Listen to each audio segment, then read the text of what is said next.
Welcome to the Daily Plunge. We're in the book of Numbers, chapter 20, verses 1 through 13. Now, the first thing to see is that Miriam, Moses' older sister, who cared for him when he was very young, has died. And even though there had been conflict between Moses and Miriam and Aaron, still she's his relative, his kin. And she probably was one of the closest people of support that he had as he leads the people through this wilderness. So this is a huge blow to Moses. Now, on top of that, they're out in the desert, right? And there's no water for the community, it says. And so the people gather to oppose Moses and Aaron, to quarrel with them. And as they quarrel with Moses and Aaron, they're quarreling with God. They are persistent grumblers. And they said, if only we had died when God showed his wrath on our brothers. And so they're inviting God's wrath. Even though they've seen God's wrath, they're not humbled by it. But rather, they invite more of it. And they said they would rather be dead as slaves than die in the desert from thirst. And so, what's funny is that, in answer to a fate worse than death, their answer is to have more death. Why did you bring us out to this wilderness? Just so that we could die? Why did you bring us from the land of slavery to this terrible place? And the thing is that they do not recognize, they're not grateful for the continuing support and provision that God has given them. They minimize God's power. They minimize God's generosity. They don't recognize that the Lord is a holy God who is powerful and generous.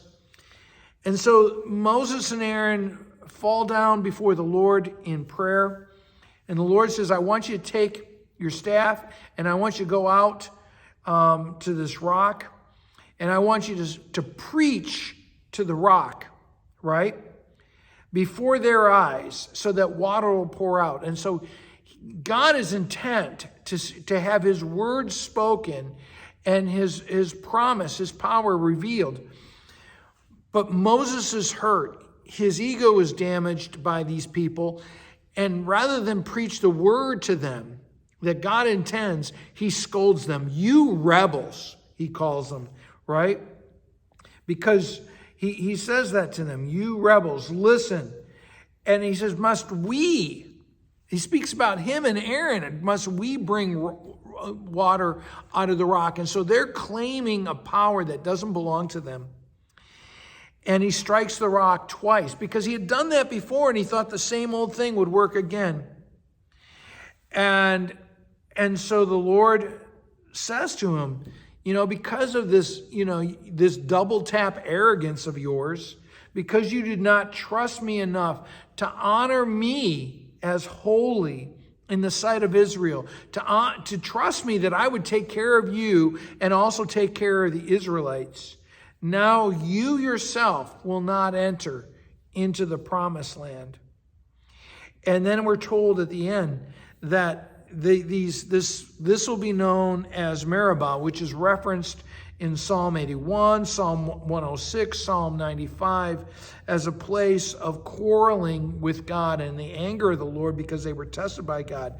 And the question ultimately is the Lord among us or not? And God has proven that he is among them and that he is holy. Well, thanks, friends. Have a blessed day.